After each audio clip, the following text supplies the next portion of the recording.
एक फैमिली गायब होकर 4 साल के बाद मरे हुए मिले थे। बहुत साल होने के बाद भी अब तक उनका मर्डर कैसा हुआ पता नहीं चला। चलिए आज का वीडियो में देखते हैं जेमिसन फैमिली का बारे में। नमस्कार दोस्तों, मैं आप सबको फिर से स्वागत करता हूं अपना चैनल में।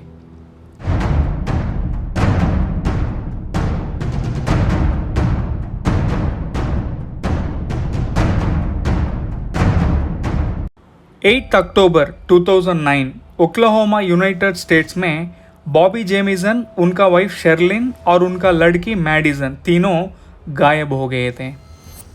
जेमिसन फैमिली गायब होने के पहले ओक्लाहोमा का एक पहाड़ों में रहने वाला आदमी ने देखा है, मगर जेमिसन फैमिली अकेले ही थे, उनके साथ और कोई नहीं था करके ये आदमी ने इन्वेस्टिगेशन में भी बताया है। जेमिसन फैमिली ये पहाड़ों के पास एक 40 एकड़ ज़मीन देखने के लिए गए थे, जिसको जेमिसन फैमिली खरीदने का प्लान में भी था। ये 40 एकड़ ज़मीन में एक कंटेनर होम रख के उधर रहने का प्लान भी था जेमिसन फैमिली को। 16 अक्टूबर 2009 को एग्जैक्टली जेमिसन फैमिली मिस होकर 8 दिन के बाद ये फैमिली का कार ये पहाड़ों से 5 किलोमीटर आगे रोड में मिलती है। कार के सब डोर्स लॉक किए हुए थे। कार के अंदर purse, handbag, cellphone, Jameson family का एक पेट डॉग और $32,000 कैश, ये सब अंदर ही था 8 दिनों से। ये केस को इजराइल ब्यूचैम करके एक इन्वेस्टिगेटर ने इन्वेस्टिगेट किया था।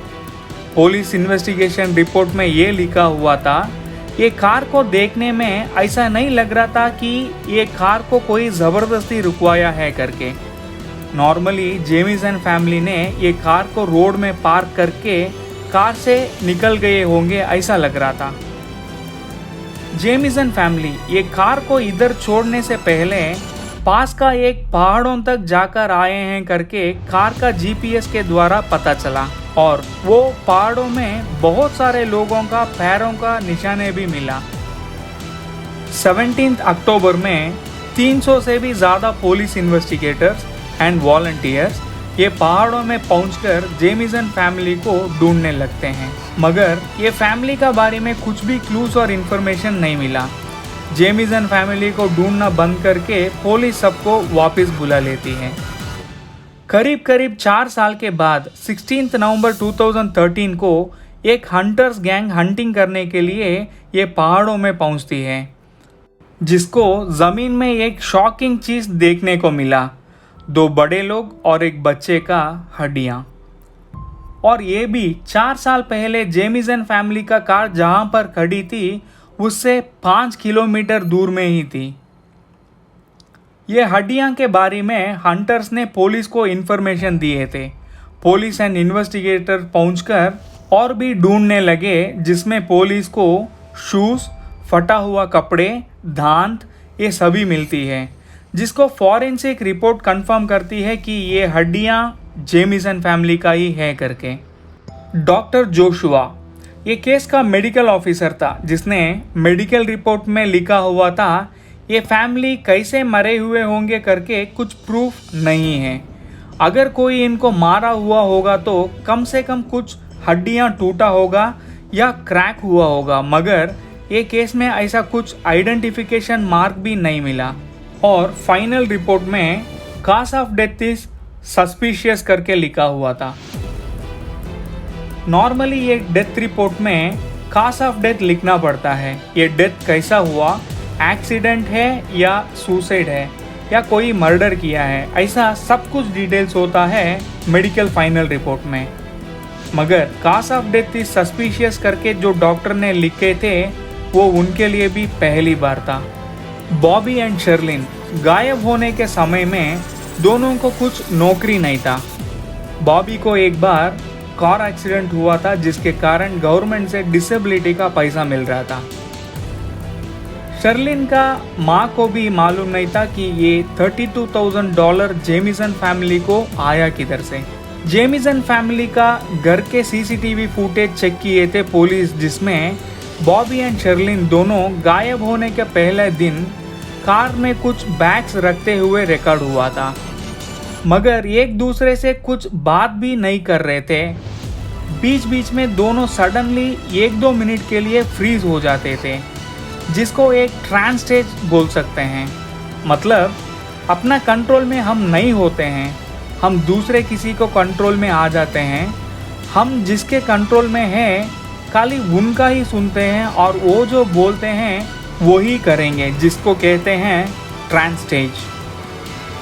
तो ये फैमिली कैसे मरे हुए होंगे करके अब तक कुछ क्लूज नहीं मिला।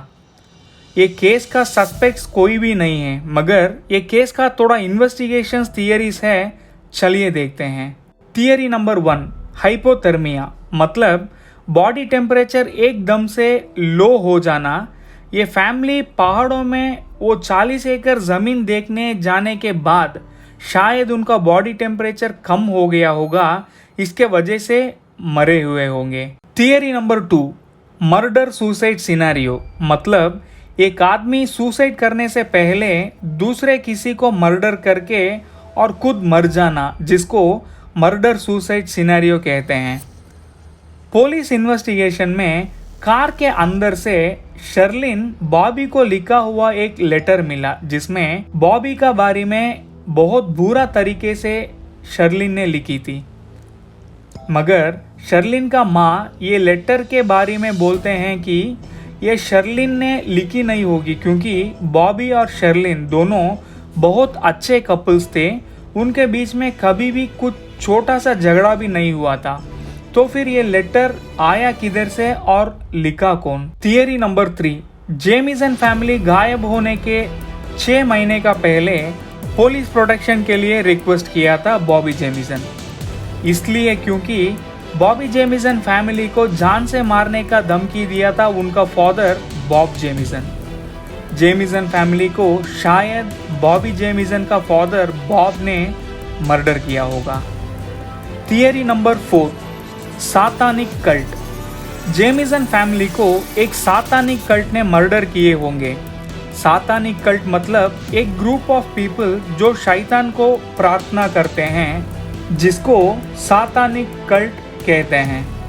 शर्लिन का माँ यही मानती थी कि जेमिसन का फैमिली को कल्ट ने ही मर्डर किए होंगे करके। शर्लिन का घर पे उसका माँ ने विच बाइबल को देखी है।